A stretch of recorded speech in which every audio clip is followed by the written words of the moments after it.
Well, nothing that transpired against the Houston Rockets on Wednesday night was surprising, except perhaps for the fact that Mason Plumlee decided to go chest to chest with Steven Adams, an act of bravery or folly that no one had on their bingo card.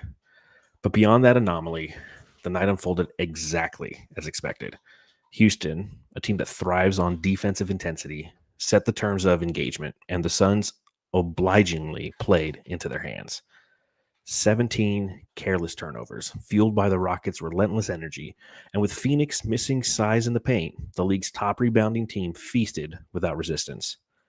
The Suns' defense shreds as effortlessly as a julienne salad. And at this point, it's not even funny anymore. It's just sad. There's no resistance, no structure, just a never-ending parade of opposing scorers waltzing to the rim, drilling open threes, and feasting in the mid-range. They don't allow teams to score at will.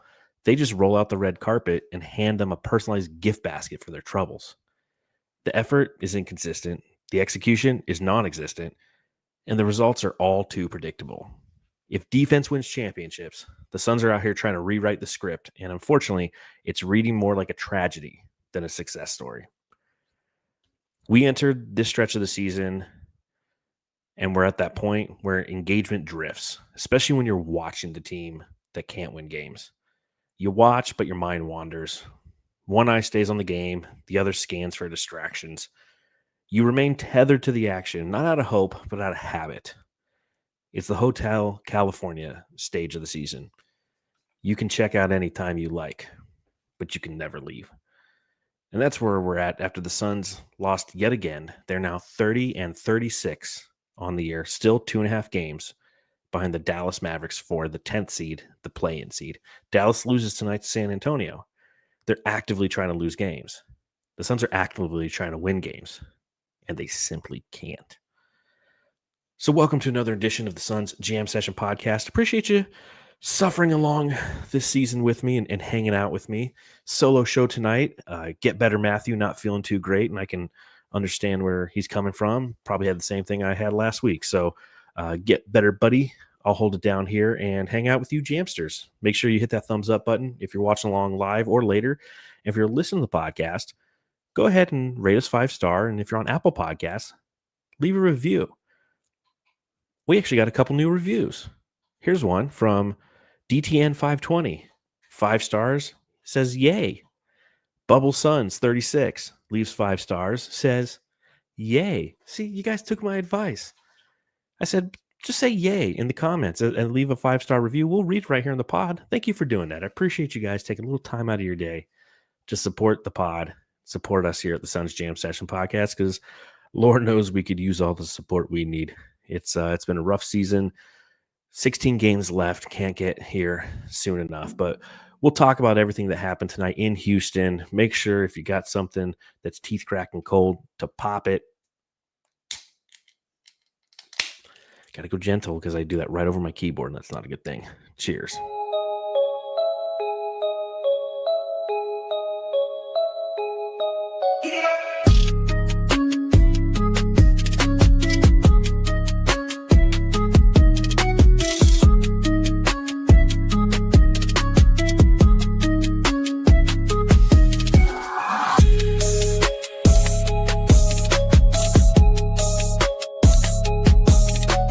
Hey, you're listening to the Suns Jam Session Podcast, shooting the shit about the Suns since 2019. That's right. It's a 114-104 loss for the Suns. And that brings me to segment number 1. When was this over?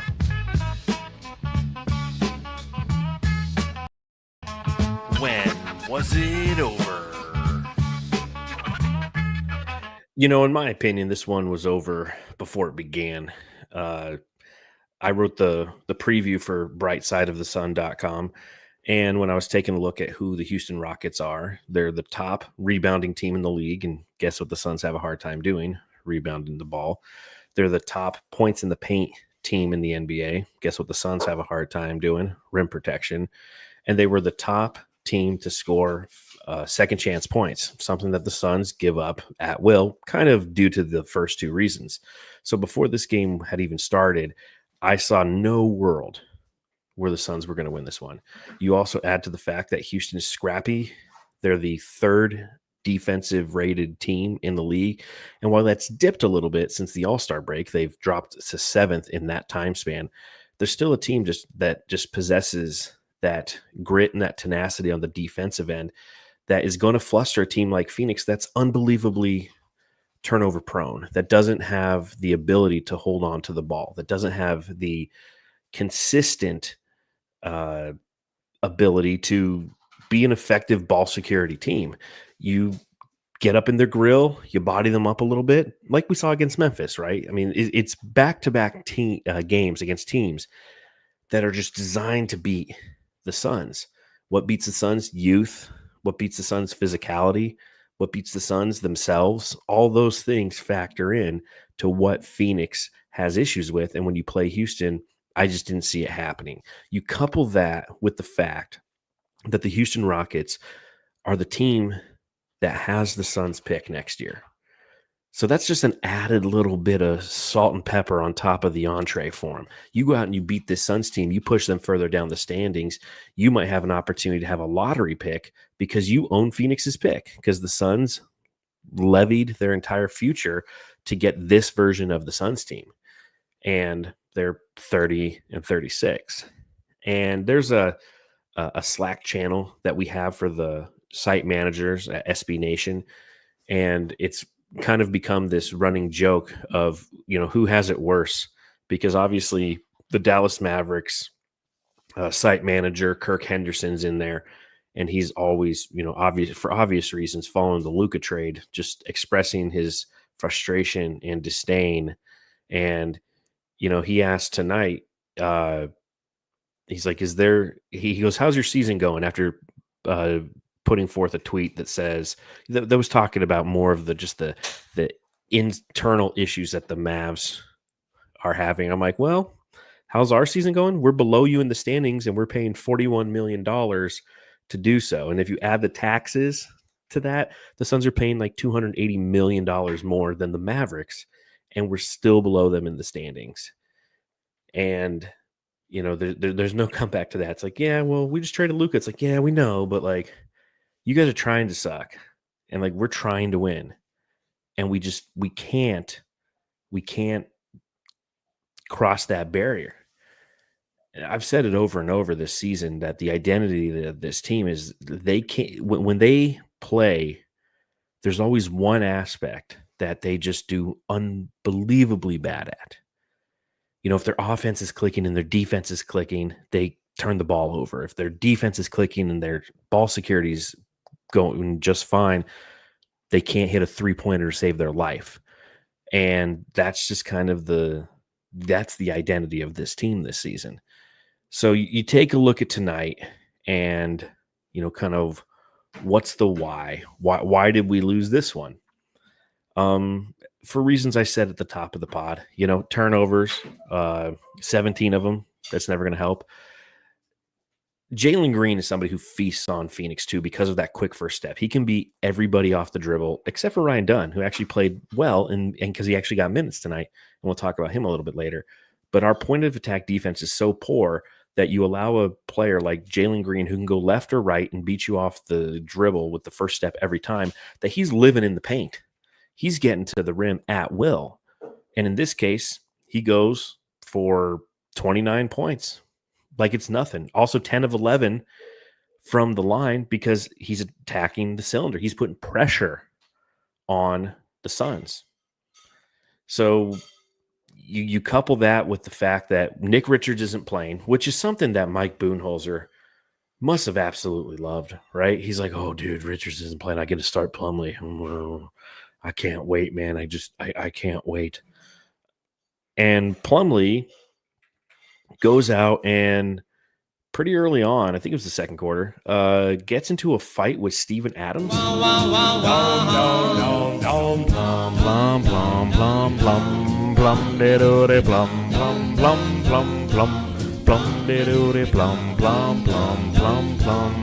Mason Plumlee.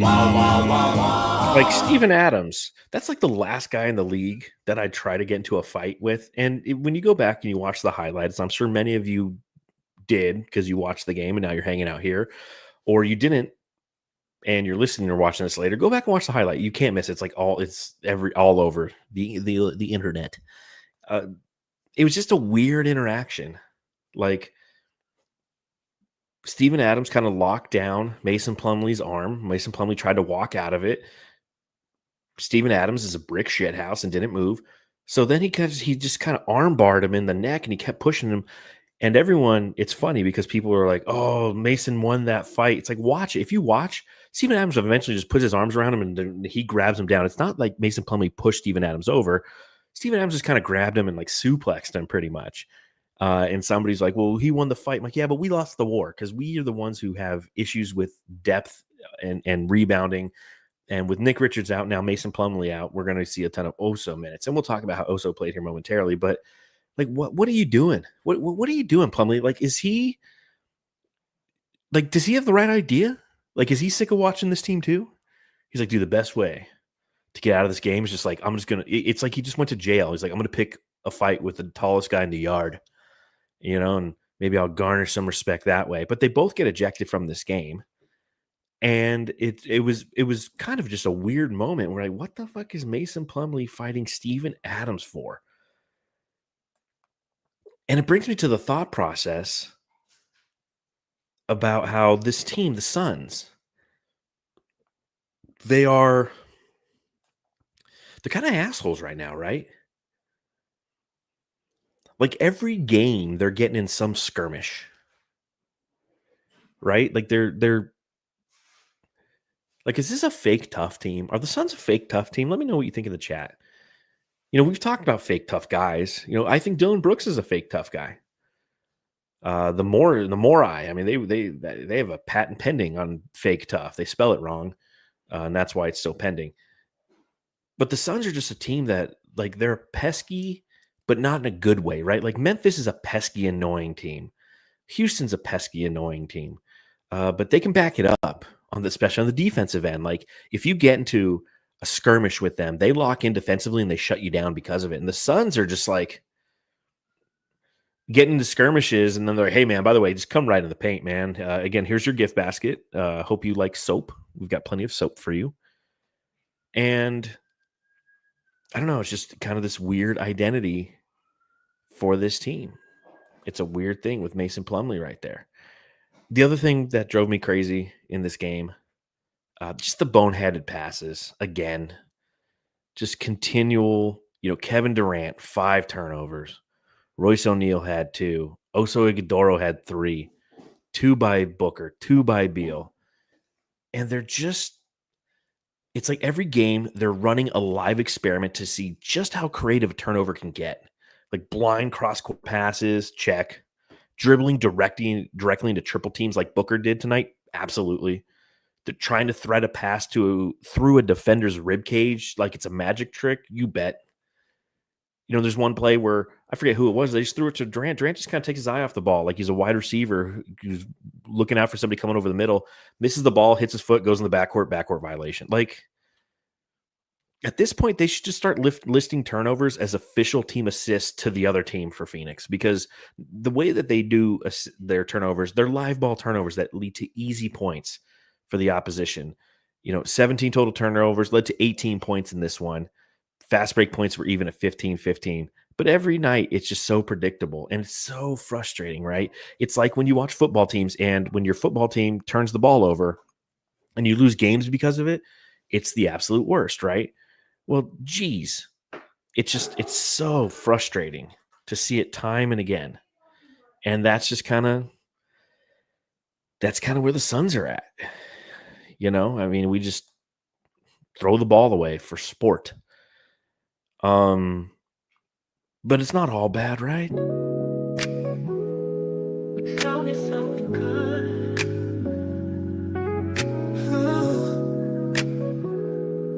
Tell me something good. All right, something good. We got to talk about something good. It's the name of the segment. I love these uniforms. I've said it before, I'll say it again. Like the statement edition uniforms for the Phoenix Suns are probably a top 2 uniform, in my opinion, top 3 for sure. I think they're better than the Valley. I absolutely do. The Valley will always hold a special place in our heart because that's the uniform we wore to the finals and then like just through the finals. They wore them every night. And so we'll always have an emotional connection for that iteration of the Suns jerseys, just like, the original Sunburst was when we went to the finals in 93. So we'll always hold that in high regard. But these are the cleanest uniforms the Suns have, easily. Like they need to just make these things the permanent aways, in just my opinion. That's all I got. Like that's where I'm at. That's where I'm at. It's like, the uniforms look really good. We got that going for us, which is nice. So I guess we'll just kind of look at how pretty we look as we continue to lose games. Oh. You know what I'm talking about. Oso Ighodaro. It's crazy to think that this was the most minutes that Oso Ighodaro has logged since the 16th of January. I mean, it's almost 2 full months until he logged 21 minutes in that game. It's the most minutes he's logged in that time. Now, there's reasons for that, right? Like size. He's a tweener. He's just like 2 inches too short. Although I think that with his athleticism, he could be one of those guys who can be a 6'8" power forward or center. Like he has the intangibles to do it. But you factor in the fact that he can't stretch the floor like at all. He can't shoot. But he still has some of those foundational skills that I'd continue to like. I mean, we're at the point, like just play him and done as much as you want because the season's over. But he ended with 8 points. He had 4 rebounds. He was 4-4 from the field. He had 6 rebounds. He had 4 fouls. He had 3 turnovers. He had 4 block shots. Little rim deterrence. Little rim protection. Little rebounding in there. Those are things the Suns need. So give him a little bit more run, I guess. It should be Nick Richards and Oso at this point. It honestly should be, Suns fans. It should be Nick Richards, who will be on this team next year, and Oso Ighodaro, who will be on this team next year. Mason Plumlee shouldn't be playing. And that's the issue. Like, Mike Budenholzer dreams every night of Mason Plumlee in like a nice white bathrobe and a soft red glass of wine and some Boys to Men playing. Like, he loves that dude. And he must have been so upset when Plumlee got into an altercation tonight. He's like, oh, man, my boy, I was going to, I'll make love to you like you want me to, and I'll hold you tight, baby, all through the night. And he couldn't, poor guy. But that's why we're not seeing any Oso. And we're at the point of the season where, dude, just fuck it. Just play Oso. Give him game. Like, see what he has. Bud, if you're going to be here next year, maybe that's what this is. Like, Bud knows he's gone. So he's like, I'm going to play my guys instead of playing what could be potentially the future. All right, let's see. Let's go through the chat. Again, thanks everyone for hanging out. There's 301 people watching, which is fucking insane considering that there probably wasn't that many people watching the actual game. All right, let's see. Going back to the fight, Adams pulled him down, then grabbed Mason's leg when Plum got up. Ridiculous. Yeah. It started off as a pro, if you're scoring the fight, on a scorecard, like Mason got the first round, and then, in my opinion, Steven Adams won because Steven Adams is always going to win that fight. Plumlee also left with a little bit of blood.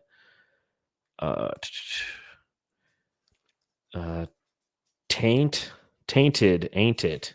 Says, I don't blame Plumlee. It was a nice armbar, but they are salty every game lately. Exactly. The Suns team is just, I get it. They're frustrated, but I don't know.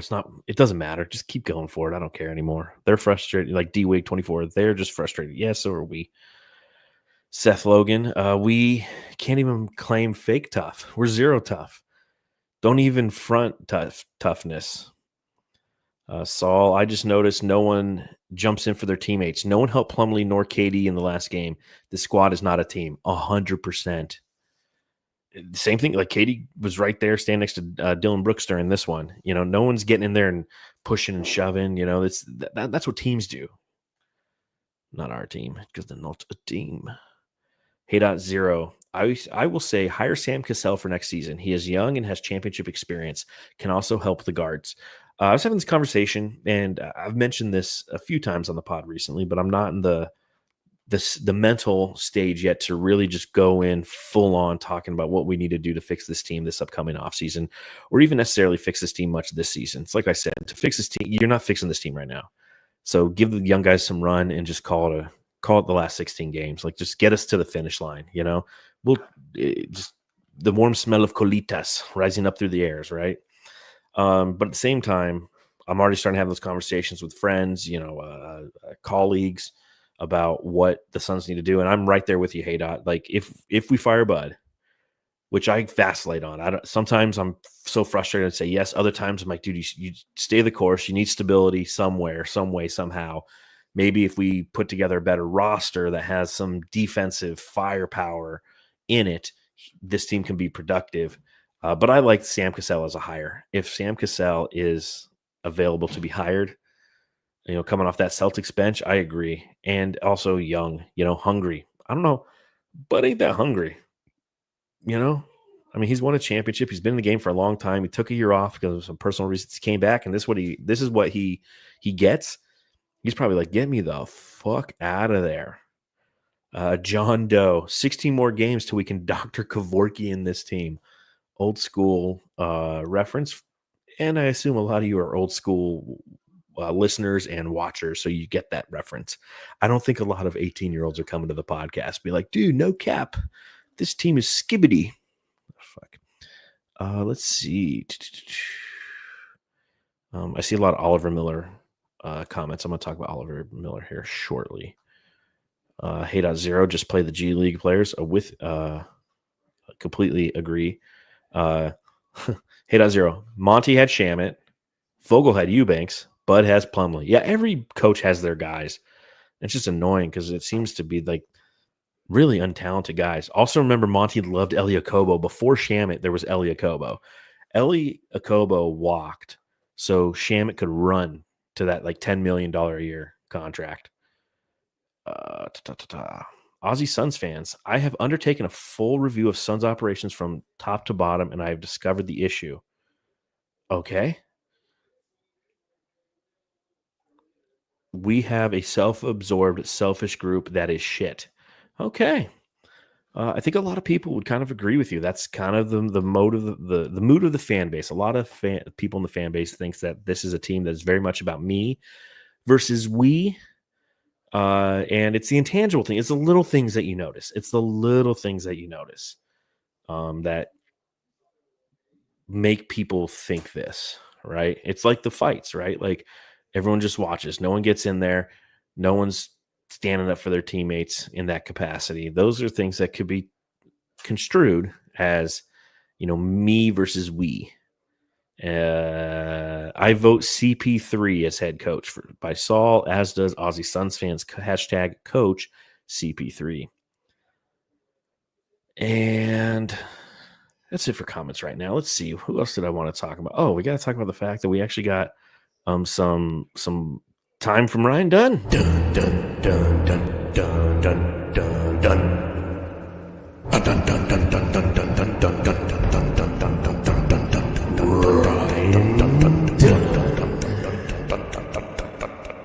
Yeah, Ryan Dunn actually got minutes tonight, ladies and jamsters. Almost 17 of them. 4 total points on 1 of 3 shooting. He did hit a 3. His first shot he made was a 3.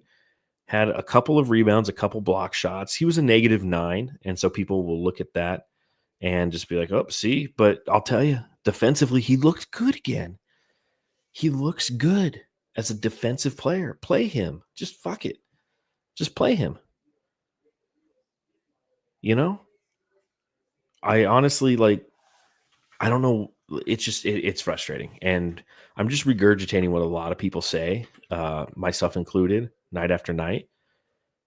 But I love that he gets some minutes. I like to see him play. I enjoy seeing a guy who, again, a good point of attack defender. I want to see more of that at this point.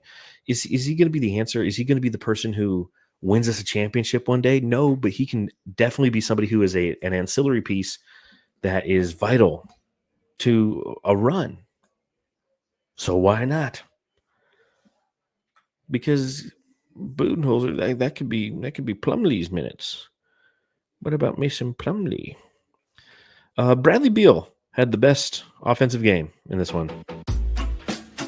And she said, "You're not the only one, but you're the best, Bradley." Bo, bo. In this one, 9 of 14 efficient. He was 0-4 from beyond the arc, but 25 points. You know, Katie only had 19. Booker only had 19 because, again, defensively, they just focused on shutting those guys down. So Beal's the one who ended up with the points as a result.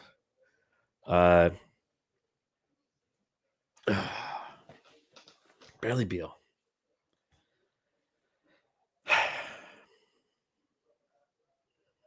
Like, it's nice to see nights like this, but you think of everything that it comes with, and you're like, damn, man. Damn. Roadblock. Damn. Speed bump. Damn. Beavers built a dam. They named it Bradley Beal. Just frustrating. Eddie E. When Beal plays, we lose. That's not wrong. When anybody plays, we lose. We're 30-36, man. Like, Jesus. We're 30-36. And I had no hope in this one. We play the Kings on Friday, and I don't know what to expect. I honestly don't. And then we play the Lakers. I know what to expect there. Luka just toying with us. There's not a lot of great insight you're going to get from this podcast, and for that, I apologize. Again, Matthew's out sick, and I'm sick of watching the Suns at this point. I watch them because I can check out anytime I like, but I can never leave. And it's wash, rinse, repeat right now. But I'll tell you what's not wash, rinse, repeat, and that is hearing comments from the opposing fan base in their subreddit. The Suns Jam Session subreddit stakeout. All right, let's see what they were saying on the Houston Rockets subreddit. Now, I'll tell you this. The Rockets are obviously a team that everybody thinks is going to either land Booker or Durant this offseason, right? So that's a lot of the conversation that's going on. Them discuss, well, who would you give up for Booker? Well, I'd give up, and this is the funny thing, right? Well, I'll get to it. I'll give up Cam Whitmore, a couple first-round picks, and Jock Landale. Like, that's the conversations they're having. It's like us saying, okay, to get who's comparable to Booker? Would you say Donovan Mitchell, although he's having a plus year? To get Donovan Mitchell, all right, here's what we'll do. We'll give up Tyus Jones, Monte Morris, we'll throw Ryan Dunn in there, and a couple picks. Like, that's kind of on the same level. So I just see a lot of that. And that's who they were talking about primarily. It wasn't KD. They were talking Booker in their subreddit, just constantly talking about the different trade scenarios and what they could do to get Booker. And some people saying, we don't need Booker, we got Jalen Green. But other people reminding them that Jalen Green had an aberration of a night tonight. Again, 11 free throws. It's not something he normally does. They were saying that he normally doesn't get the call. And if you take away his free throws, he's just kind of having his typical inefficient game. And that's why they need a Booker instead of Green. And Green went 8 of 16 from the field, so 50%. But normally, I guess his shooting percentages aren't as efficient, and that's why they want Booker. All right, so here's what they said here's the other things, the actual quotes from the Houston Rockets subreddit. Plum is always being a bitch. Plumlee is and always has been a bitch. I haven't forgotten how Steve-O dropped a free chance to score to save Plumlee from a nasty fall, and then Plumlee repaid that by absolutely trucking him when his back was turned later. Tony Brothers is a bitch. The referee. And somebody said, oh, God, Tony Brothers is reffing? Yeah, Steve-O is about to be ejected. Dylan Brooks might be fined for laughing. He's like, yep, called it. Adams would knock the shit out of Plum Dog. Suns are wearing Bud down. LMAO. They're wearing us all down.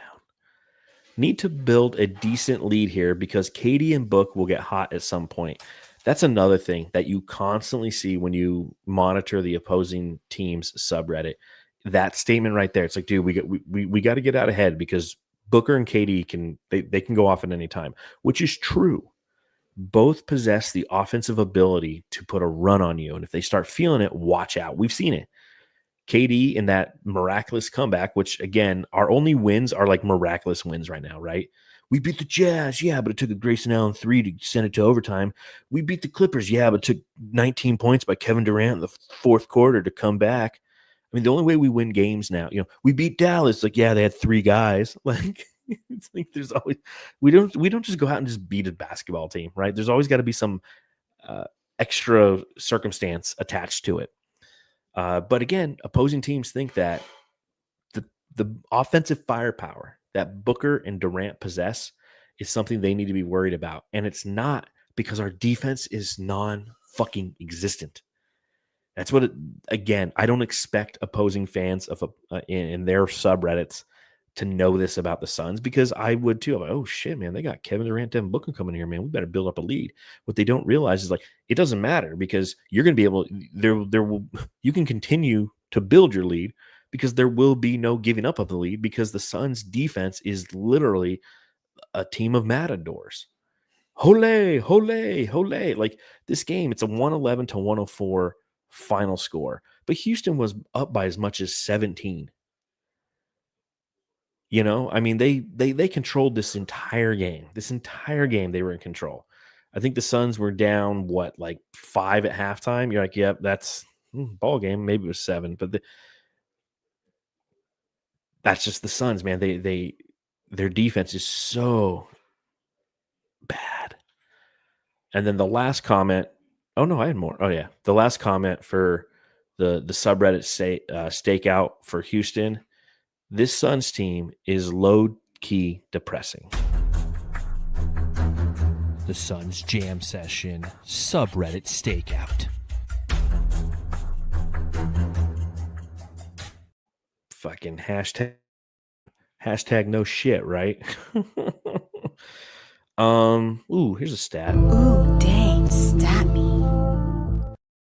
All right, so the Suns are 7th in the NBA in field goal percentage. They hit 48% of their shots. That's pretty much every other shot is going in this entire season. Every other shot goes in for the Suns. And they're 16th in allowing opposing teams to shoot. So opponents are shooting 46.7% against them. So they're 7th in shooting, and they allow the 16th best opposing shooting. But their issue is they shoot 86 times a night, which is 27th in the league, and they give up 91 shots a night, which is 9th. And that goes in, that's the question. Well, why is this team the way it is? Because the opposition has more opportunities to shoot, because they turn the ball over, because they don't grab rebounds. Defensive rebounding, that's what it comes down to.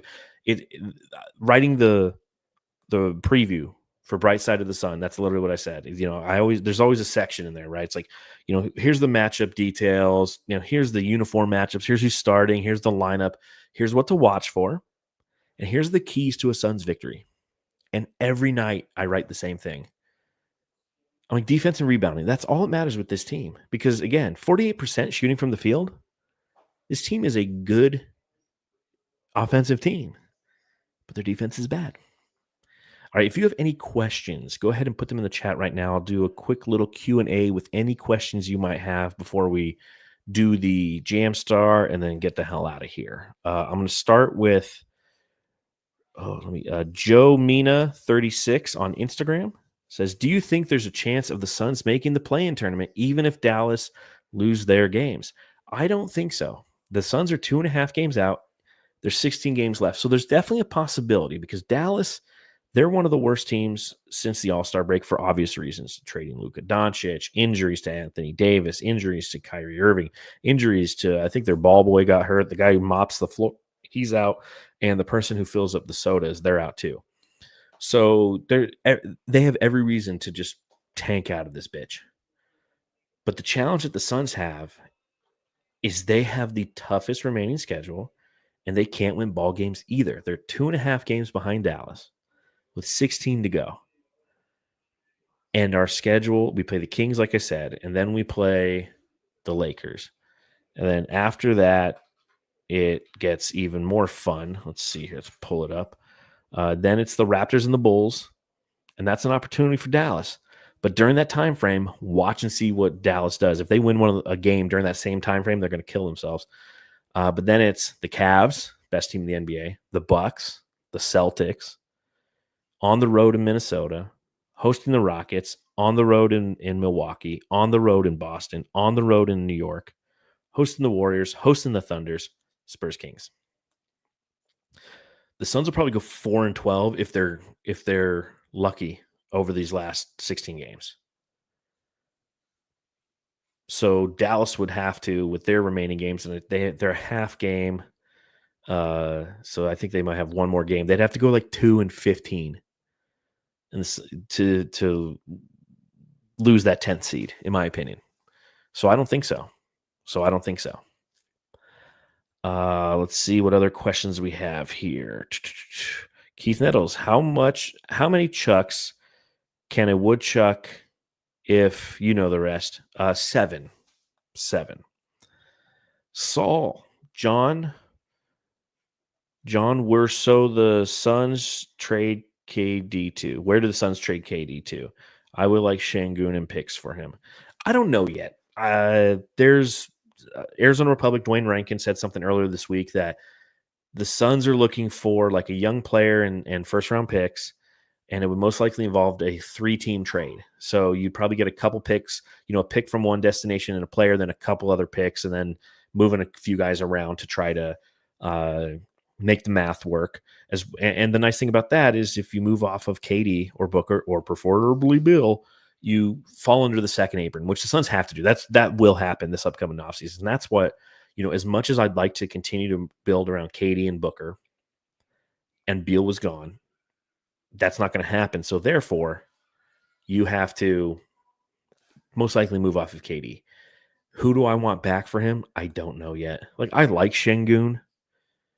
I wouldn't mind Şengün, but look up at Minnesota. I feel like if anything happens, it's going to be Durant ending up in Minnesota, and we're going to end up with maybe like Naz Reid, because I can see him re-signing. It'll be a sign and trade with him because that's where he's at, and we'll get Naz Reid. We'll get some picks involved, not a ton of them, and then we'll have problems with Naz Reid because we'll think he's overpaid, and I'll be writing that shit for a year. So to answer your question, Saul, where should the Suns trade KD to? I don't know yet. Seth, thanks for the $9.99 in the super chat. Truly appreciate that, man. Thanks for supporting the show. What would your ideal guys get some run starting 5 be the rest of the season? So what I would love to see for the rest of the season is I would love to still see Kevin Durant and Devin Booker out there because they're both chasing Tom Chambers. I want one of them. I don't care what anyone says. I want one of them to 27.2 points. Like, I want them to exceed Tom Chambers. And then it's literally, you keep Richards out there, you add Dunn out there, and then start Colin Gillespie. So Colin Gillespie and Booker, and then you got KD and Dunn, and then you got Nick Richards. And then Oso comes in for Richards. Bol comes in for KD. And then give me some Monte Morris action out there. Like the guys I don't want to see the rest of the season. Like Tyus, love him. He's been playing better lately. Kudos to him. Done. Like, I know what I got there. He's gone next year too. I feel like Monte Morris is a guy you could probably keep around. So I don't want to see him anymore. Gosh, who else is even on the team? Who else do I not want to see this year? Beal can come off the bench, but whatever. He'll come off the bench in half the games because he's Bradley Beal. He's PTO man. Damian Lee, we could see a little bit more of him, but that's kind of who I'd run through. Second apron and all the draft picks gone for the next decade. LOL. Absolutely cooked. Yeah. That's why you can't be over the second apron. If you go over the second apron, If we're over the second apron when the season starts next year, or I think it's when the season ends this year. I forget, the official date. But because it's consecutive years and it's like 3 out of 4 years that we've been over the second apron, it freezes our 2032 pick and it moves it to the end of that round. Now that can be reset. Like if over a span, but you can't trade it and it goes to the end of the first round. So you have to get rid of money. I mean, it's what you have to do. It's what you have to do. Let's see here. Are there any other questions that I'm missing here? Boom, boom, boom. And I will say this. I was on with Rooster, and for those of you who listen to the podcast, you know that I release jam session shorts once a week because I go on with Rooster and AM 1060 Radio, and he asked me that question. He talked about Devin Booker, and he talked about people who are in the blow it up camp. And I will say this: I don't know exactly where I'm going to land because I need to do I need to answer some of the questions you guys are asking about who we should be targeting or who I would like to target this upcoming offseason with trades for potential superstars of our superstars. I am not in the blow it up camp in any way, shape, or form. I'm not in the trade Booker, trade Durant. We'll deal with Beal. I'm not an option for me. Not an option. You're keeping Booker. And I know he had a bad game, and I know some of you are railing on him in the chat, but you're keeping Booker. And here's why. Because in the blow it up world, all you're trying to do is get a Booker. You're hoping that you can draft a Booker. And guess what? You're not drafting a Booker. It's so hard, man. Think back a decade ago. What would we go through? 8 lottery drafts, and the only guy we got out of it was Booker. Ayton, McHale, and we traded them for other assets, but like top tier talent, all NBA guys. We got 1 in 8 drafts. That means I'll be like 62 when we fucking finally are good again. Like, it takes time. And the issue that everybody has right now is they think that what OKC did is replicable. They are the exception, not the rule, guys. Remember that with the blow it up talk. They blew it up. They gave up Paul George. They gave up Russell Westbrook, and they got a ton of draft picks. But they also got SGA in that deal. And they didn't realize when they traded for him that he would be an MVP candidate. They just hoped he'd be somebody who they could build, be a part of this rebuild and see if he's got it, right? They hit on him. Exception, not the rule.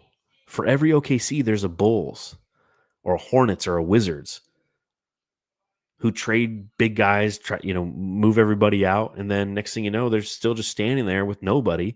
They got Jordan Poole, and LaMelo Ball. I'm just saying. And yeah, John Carl, you're right. Like, Book is more of a Robin than a Batman. I agree, but you still need a Robin on this team. We don't need a bunch of jokers running around. Oh, that was good.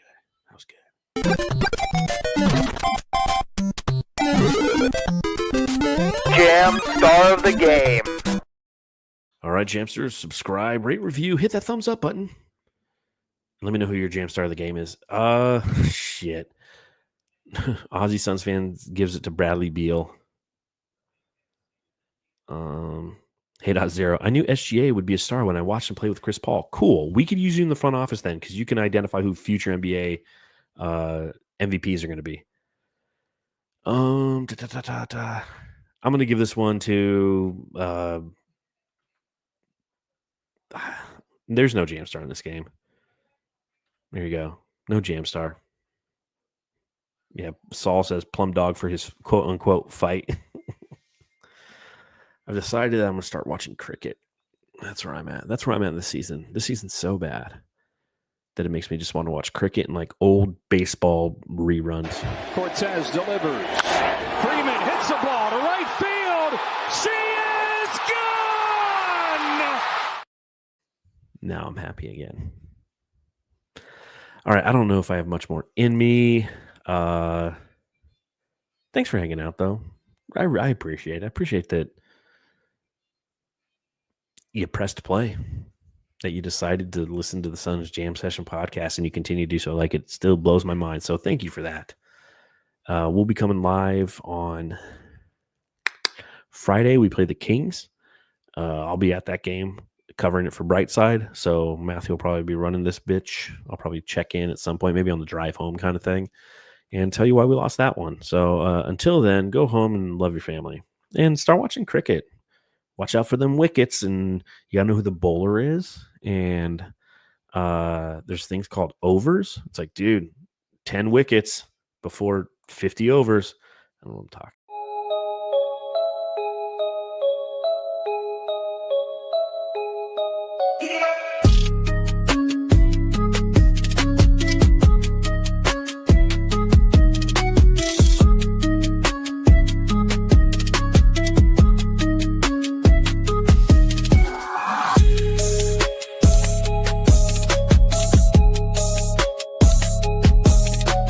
Hey, you're listening to the Suns Jam Session Podcast, shooting the shit about the Suns since 2019.